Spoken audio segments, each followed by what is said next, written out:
왜 어떤 사람은 아무리 기회를 줘도 계속 선을 넘을까? 답은 간단하다. 당신이 허용했기 때문이다. 선 넘는 행동은 실수가 아니라 패턴이다.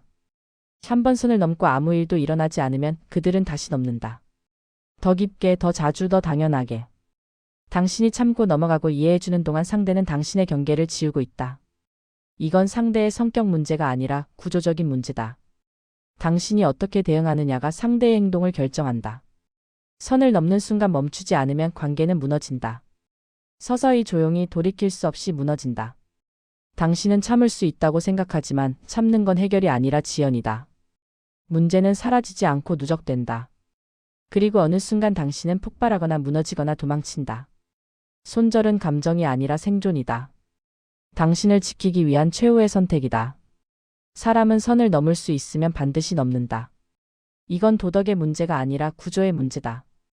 사람은 허용된 범위 내에서 행동한다. 당신이 경계를 설정하지 않으면 상대는 경계가 없다고 판단한다. 당신이 화를 내지 않으면 상대는 괜찮다고 생각한다. 당신이 참으면 상대는 당신이 받아들인다고 해석한다. 선을 넘는 사람은 상대의 반응을 보고 가능성을 계산한다. 부드러운 대응은 약함으로 해석된다. 당신이 이해심 있게 대하고 관대하게 넘어가고 조용히 참는 것을 상대는 힘의 부재로 본다. 당신이 선을 지키지 못한다는 신호로 받아들인다. 그래서 더 많이 요구하고 더 깊게 넘는다. 당신의 부드러움은 미덕이 아니라 약점이 된다. 상대는 당신을 존중하지 않는다. 단지 이용하기 쉽다고 판단할 뿐이다. 선 넘는 행동은 반복된다. 한 번 넘고 아무 대가도 치르지 않으면 그들은 다시 시도한다. 이건 그들이 나빠서가 아니라 효율적이기 때문이다. 당신이 허용하는 한 그들은 계속할 것이다. 문제는 상대의 행동이 아니라 내가 어떻게 대응했는지다. 당신이 선을 지키지 않으면 아무도 당신의 선을 존중하지 않는다. 선 넘는 사람의 심리와 전략. 그들은 테스트한다. 처음부터 크게 선을 넘지 않는다. 작은 것부터 시작한다. 약간 무례한 말, 작은 부탁, 사소한 무시. 그리고 당신의 반응을 본다. 당신이 참으면 그들은 한 단계 더 나아간다. 더 무례하게, 더 많이 요구하고 더 깊게 무시한다. 이건 의도적인 전략일 수도 있고 무의식적인 패턴일 수도 있다. 하지만 결과는 같다. 당신의 경계는 점점 무너지고 상대의 침범은 점점 커진다. 그들은 권력을 측정한다. 누가 관계에서 통제권을 갖는지 확인한다. 당신이 거절하지 못하고 화를 내지 못하고 떠나지 못한다는 것을 알면 그들은 우위를 점한다. 관계는 동등하지 않다. 한쪽은 요구하고 한쪽은 응답한다. 한쪽은 선을 넘고 한쪽은 참는다. 이건 관계가 아니라 지배다. 그들은 당신이 약하다고 판단하는 순간 당신을 이용한다. 그들은 이득을 계산한다. 선을 넘어서 얻는 것이 무엇인지 안다. 감정적 만족, 사회적 우위, 실질적 이익. 내가 화내면 상대가 맞춰줄 거야. 내가 요구하면 거절 못할 거야. 내가 무시해도 참을 거야. 그들은 당신의 반응 패턴을 학습했다. 그리고 그 패턴을 이용한다. 당신이 패턴을 바꾸지 않는 한 그들의 행동도 바뀌지 않는다. 그들은 책임을 회피한다. 선을 넘고도 자신을 정당화한다. 나는 그럴 의도가 아니었어. 너무 예민한 거 아니야? 농담이었는데. 왜 그래? 나도 힘들어서 그랬어. 그들은 자신의 행동을 문제 삼지 않는다. 오히려 당신의 반응을 문제 삼는다. 당신이 예민하고 이해심이 없고 과민 반응한다고 말한다. 그리고 당신은 혼란스러워진다. 내가 잘못 생각한 건가? 내가 너무 민감한 건가? 이 순간 당신은 이미 조종당하고 있다. 손절해야 하는 신호. 1. 반복되는 선 넘음. 한 번은 실수일 수 있다. 두 번은 우연일 수 있다. 하지만 세 번부터는 패턴이다. 상대가 계속해서 당신의 경계를 넘고 당신의 감정을 무시하고 당신의 요청을 무시한다면 이건 실수가 아니다. 의도적이든 무의식적이든 그들은 당신의 경계를 존중하지 않는다. 그리고 존중하지 않는 관계는 관계가 아니다. 반복은 학습된 행동이다. 상대는 선을 넘어도 괜찮다는 것을 배웠다. 당신이 화를 내도 금방 풀리고 당신이 거리를 둬도 다시 돌아오고 당신이 경고해도 실제로는 아무 일도 일어나지 않는다는 것을 안다. 그래서 반복한다. 당신이 진짜 대가를 치르게 하지 않는 한 그들은 멈추지 않는다. 반복되는 선 넘음은 당신을 테스트하는 게 아니라 이미 당신을 파악한 것이다. 당신은 기회를 준다. 이번만 다음엔 정말 마지막이야. 하지만 마지막은 오지 않는다. 상대는 당신의 경고를 진지하게 받아들이지 않는다. 왜냐하면 당신이 실제로 행동하지 않기 때문이다. 경고는 말이 아니라 행동으로 입증된다. 당신이 말만 하고 행동하지 않으면 상대는 당신의 말을 무시한다. 반복되는 선 넘음은 명확한 신호다. 이 사람은 바뀌지 않는다. 바꿀 의사도 없다. 2. 사과 없는 정당화. 선을 넘고도 사과하지 않는다면 그 사람은 문제를 인식하지 못하는 것이다. 더 위험한 건 문제를 인식하지만 인정하지 않는 경우다. 그들은 사과 대신 변명한다. 정당화한다. 책임을 회피한다. 내가 바빠서, 내가 힘들어서, 나도 어쩔 수 없었어. 이건 사과가 아니라 자기 변호다. 그들은 당신의 감정보다 자신의 입장을 보호하는 데 더 관심이 있다. 진짜 사과는 책임을 인정한다. 내가 잘못했어. 내가 선을 넘었어. 다시는 안 그럴게. 그리고 행동으로 증명한다. 하지만 정당화하는 사람은 책임을 회피한다. 그들은 자신의 행동을 문제 삼지 않는다. 오히려 당신의 반응을 문제 삼는다. 너도 이해해야지. 왜 그렇게 예민해? 다들 그렇게 생각하는데 너만 그래. 이 순간 문제는 그들의 행동에서 당신의 감수성으로 옮겨간다. 사과 없는 정당화는 관계를 무너뜨린다. 당신은 존중받지 못한다. 당신의 감정은 무시되고 당신의 경계는 가볍게 취급된다. 그리고 이런 패턴이 반복되면 당신은 점점 작아진다. 당신의 목소리는 사라지고 당신의 기준은 흐려진다. 사과 없는 정당화는 명확한 신호다. 이 사람은 당신을 존중하지 않는다. 앞으로도 존중하지 않을 것이다. 3. 책임 전가. 선을 넘고도 책임을 당신에게 돌린다. 내가 그렇게 나오니까 나도 그랬지. 네가 먼저 그랬잖아. 네가 날 오해한 거야. 그들은 자신의 행동을 당신의 탓으로 만든다. 당신이 원인이고 그들은 반응일 뿐이라고 말한다. 이건 전형적인 가스라이팅이다. 당신은 혼란스러워진다. 내가 잘못한 건가? 내가 과민 반응한 건가? 내가 오해한 건가? 책임 전가는 당신을 무력하게 만든다. 당신은 문제를 제기할 수 없다. 왜냐하면 문제 제기 자체가 당신의 탓으로 돌아오기 때문이다. 당신이 화를 내면 내가 화를 내니까 대화가 안 되지. 당신이 거리를 두면 내가 먼저 멀어졌잖아. 당신이 경계를 세우면 내가 너무 까다로워. 모든 것이 당신의 문제가 된다. 그리고 당신은 점점 자신을 의심한다. 책임 전가는 권력의 문제다. 그들은 당신을 통제하기 위해 책임을 당신에게 떠넘긴다. 당신이 책임을 받아들이는 순간 당신은 통제당한다. 당신은 끊임없이 자신을 검열하고 자신을 탓하고 자신을 바꾸려 한다. 하지만 문제는 당신이 아니다. 문제는 책임을 회피하는 상대다. 책임 전가가 반복된다면 이 관계는 이미 끝났다. 손절은 선택이 아니라 필수다. 4. 피해자 코스프레. 선을 넘고도 자신이 피해자인 것처럼 행동한다.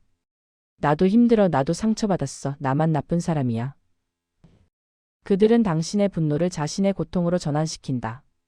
당신이 문제를 제기하면 그들은 울고 호소하고 자신이 얼마나 힘든지 설명한다. 그리고 당신은 미안해진다. 내가 너무 심했나? 내가 이해심이 없었나? 이 순간 가해자와 피해자의 위치가 뒤바뀐다. 피해자 코스프레는 강력한 조종 도구다. 당신의 정당한 분노를 무력화시킨다. 당신은 더 이상 화를 낼 수 없다. 왜냐하면 상대가 더 고통스러워 보이기 때문이다. 당신은 위로해야 하는 사람이 되고 상대는 위로받아야 하는 사람이 된다. 문제는 해결되지 않고 당신의 감정은 무시된다. 그리고 상대는 다시 선을 넘는다. 왜냐하면 이 전략이 효과적이라는 것을 알기 때문이다. 피해자 코스프레가 반복된다면 이건 패턴이다. 그들은 의도적으로 당신을 조종하고 있다. 당신의 죄책감을 자극해서 당신의 분노를 무력화시키고 당신이 스스로 물러나게 만든다. 이런 관계에서 당신은 절대 해방될 수 없다. 당신이 문제를 제기할 때마다 상대는 피해자가 되고 당신은 가해자가 된다. 이 구조를 깨지 않으면 당신은 평생 이 관계에 갇힌다. 경계 무시. 당신이 명확하게 선을 그어도 상대는 무시한다. 이건 하지 말아줘. 이 시간엔 연락하지 말아줘. 이런 말은 하지 말아줘. 당신은 분명히 말했다. 하지만 상대는 듣지 않는다. 계속 같은 행동을 반복한다. 그리고 깜빡했어. 별거 아니잖아. 그 정도는 괜찮은 거 아니야? 라고 말한다. 이건 깜빡임이 아니라 무시다. 그들은 당신의 경계를 중요하게 생각하지 않는다. 경계 무시는 존중의 부재를 의미한다. 상대는 당신의 요청을 진지하게 받아들이지 않는다. 당신의 감정을 고려하지 않는다. 당신의 기준을 존중하지 않는다. 그들에게 당신의 경계는 선택사항이다. 지켜도 되고 안 지켜도 되는 것. 이건 관계가 아니다. 일방적인 침범이다. 당신이 아무리 명확하게 말해도 상대가 존중하지 않으면 소용없다. 경계를 무시하는 사람과의 관계는 지속될 수 없다. 당신은 끊임없이 같은 요청을 반복하고 같은 경계를 다시 그어야 한다. 하지만 변하는 건 없다. 상대는 계속 무시하고 당신은 계속 지친다. 경계 무시가 반복된다면 이건 명확한 신호다. 이 사람은 당신을 존중하지 않는다. 존중할 의사도 없다. 손절 외에 선택지가 없다. 왜 손절하지 못하는가? 당신은 죄책감을 느낀다. 내가 너무 냉정한 건 아닐까? 상대도 나름의 사정이 있을 텐데 내가 이해심이 없는 건 아닐까? 당신은 손절하는 것이 잔인하다고 생각한다. 하지만 생각해보라. 당신을 지속적으로 이용하고 선을 넘고 존중하지 않는 사람을 관계에 두는 것이 더 잔인하다. 당신에게. 당신은 미안하다. 상대가 상처받을 것 같고 외로워할 것 같고 힘들어할 것 같다. 하지만 상대는 당신이 상처받을 때 미안해했는가? 당신이 외로워할 때 돌아봤는가? 당신이 힘들어할 때 배려했는가? 당신의 미안함은 일방적이다. 상대는 당신에게 미안해하지 않는다. 당신만 미안해한다. 이건 관계가 아니라 착취다. 당신은 착한 이미지를 유지하고 싶다. 사람들이 당신을 냉정하다고 생각할까봐, 당신을 이기적이라고 말할까봐 두렵다. 하지만 당신의 착함은 누구를 위한 것인가? 당신을 이용하는 사람을 위한 것인가? 아니면 당신 자신을 위한 것인가? 착한 이미지를 지키려다가 당신은 무너진다. 착함은 당신을 보호하지 않는다. 오히려 당신을 취약하게 만든다. 당신은 관계를 잇는 것이 두렵다. 혼자 남는 것이, 외로운 것이, 사람이 없어지는 것이 무섭다. 그래서 나쁜 관계라도 붙잡는다. 하지만 생각해보라. 당신을 이용하는 관계가 진짜 관계인가? 당신이 손절하면 떠나는 사람은 애초에 당신을 위한 사람이 아니었다. 그들은 당신이 제공하는 것을 위한 사람이었다. 그런 관계는 없는 게 낫다. 당신은 나만 참으면 될 거라고 생각한다. 시간이 지나면 나아질 거라고, 상대가 변할 거라고, 관계가 회복될 거라고 믿는다. 하지만 참는 건 성숙이 아니라 자기 파괴로 가는 길이다. 당신이 참을수록 상대는 더 많이 요구한다. 당신이 양보할수록 상대는 더 깊게 침범한다. 나만 참으면 된다는 생각은 환상이다. 현실은 이렇다. 당신만 무너진다. 손절의 전략. 경계를 선언하라. 먼저 명확하게 말하라. 이건 받아들일 수 없어. 이 행동은 멈춰야 해. 다시 이런 일이 있으면 관계를 끊을 거야. 애매하게 말하지 마라. 정확하게, 단호하게, 명료하게 말하라. 상대가 오해할 여지를 남기지 마라. 당신의 경계는 협상 대상이 아니다. 감정적으로 대응하지 마라. 화를 내지 말고 울지 말고 설명하려 들지 마라. 감정적 대응은 상대에게 조종의 기회를 준다. 당신이 화를 내면 과민 반응이라고 할 것이고 당신이 울면 예민하다고 할 것이다. 차갑고 담담하고 사실만 말하라. 감정을 빼고 구조만 설명하라. 이런 행동은 받아들일 수 없다. 그래서 관계를 끊는다. 이것만으로 충분하다. 단호하게 거리를 두어라. 말만 하지 말고 행동하라. 연락을 끊어라. 만남을 피하라. 물리적 거리를 두어라. 상대가 다가오면 차단하라. 상대가 설득하려 들면 응답하지 마라. 당신의 결정은 논쟁의 대상이 아니다. 상대의 반응에 흔들리지 마라. 그들은 당신을 되돌리려 할 것이다. 사과하고 약속하고 변하겠다고 말할 것이다. 하지만 패턴은 바뀌지 않는다. 말이 아닌 행동으로 선을 그어라. 경고는 한 번이면 충분하다. 두 번째는 행동이다. 상대가 다시 선을 넘으면 즉시 거리를 두어라. 다시 기회를 주지 마라. 상대는 당신의 관용을 약함으로 해석한다. 당신이 진짜 행동하지 않으면 상대는 당신의 말을 무시한다. 행동만이 당신의 진심을 증명한다. 관계를 종료하는 방식은 당신이 선택하라. 설명할 필요 없다. 정당화할 필요 없다. 상대를 설득할 필요 없다. 그냥 떠나라. 조용히 단호하게 돌아보지 말고. 상대가 이해하지 못해도 괜찮다. 상대가 화를 내도 괜찮다. 상대가 당신을 나쁘게 말해도 괜찮다. 중요한 건 당신이 보호받는 것이다. 상대의 반응이 아니라 당신의 안전이 우선이다. 때로는 회피가 전략이다. 정면 대결이 필요 없을 때도 있다. 은근히 거리를 두고 서서히 연락을 줄이고 자연스럽게 관계를 희석시켜라. 상대가 눈치채지 못하게 조용히 빠져나오라. 손절은 싸움이 아니라 구조조정이다. 드라마틱할 필요 없다. 당신이 안전하게 빠져나오는 게 목표다. 자기 보호는 기술이다. 연습하라. 처음엔 어색하고 죄책감이 들고 불편하다. 하지만 연습할수록 자연스러워진다. 당신을 지키는 것은 이기적인 게 아니라 필수다. 당신이 무너지면 아무도 구해주지 않는다. 당신을 보호하는 건 당신뿐이다. 손절 후의 불편함. 손절은 불편함을 동반한다. 죄책감, 외로움, 불안, 의심. 내가 잘한 건가? 너무 심한 건 아닐까? 돌이킬 수 있을까? 이 감정들은 자연스럽다. 하지만 이 불편함은 일시적이다. 시간이 지나면 당신은 깨닫는다. 손절이 얼마나 필요했는지를. 그 관계가 얼마나 당신을 소진시켰는지를. 당신이 얼마나 가벼워졌는지를. 불편함을 피하면 계속 착취된다. 당신이 불편함을 견디지 못해서 다시 돌아가면 상대는 당신을 다시 이용한다. 그리고 이번엔 더 심하게.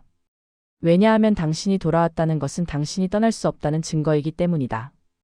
불편함은 성장통이다. 당신이 새로운 구조로 이동하는 과정이다. 이 불편함을 견뎌라. 그래야 자유로워진다. 좋은 관계는 무조건 유지되는 게 아니라 선택되는 것이다. 모든 관계를 지킬 필요 없다. 당신을 소모시키는 관계, 당신을 존중하지 않는 관계, 당신의 경계를 무시하는 관계는 끊어야 한다. 손절은 실패가 아니라 선택이다. 당신이 어떤 관계를 원하는지, 어떤 사람과 함께하고 싶은지를 선택하는 행위다. 손절은 끝이 아니라 시작이다. 더 건강한 관계로 가는 시작이다. 스스로에게 물어보라. 나는 선 넘는 행동을 몇 번 허용했나? 나는 상대의 사과를 진심이라고 믿었나? 나는 분노를 피하려다가 스스로 무너졌나? 나는 왜 지금까지 끊지 못했나? 나는 관계를 잇는 것이 두려워서 참았나? 나는 착한 사람으로 보이려고 양보했나? 나는 상대가 변할 거라고 믿었나? 나는 나만 참으면 된다고 생각했나? 나는 경계를 명확하게 선언했나? 나는 말만 하고 행동하지 않았나? 나는 상대의 피해자 코스프레에 속았나? 나는 죄책감 때문에 돌아갔나? 나는 지금 이 관계에서 존중받고 있나? 하나라도 예스라면 당신은 손절을 고민해야 할 시점이다. 마지막으로. 사람은 바뀌지 않는다. 패턴은 반복된다.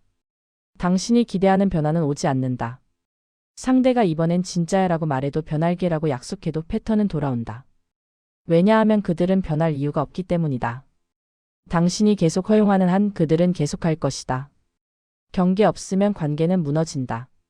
당신이 선을 지키지 않으면 아무도 당신의 선을 존중하지 않는다. 관계는 감정이 아니라 구조다. 어떤 구조를 허용하느냐에 따라 당신이 받는 대우가 결정된다. 손절은 그 구조를 재설정하는 행위다. 손절은 감정이 아니라 생존이다. 당신을 지키기 위한 최후의 수단이다. 당신이 무너지기 전에, 당신이 사라지기 전에, 당신이 완전히 소진되기 전에 손절하라. 손절은 복수가 아니다. 보다.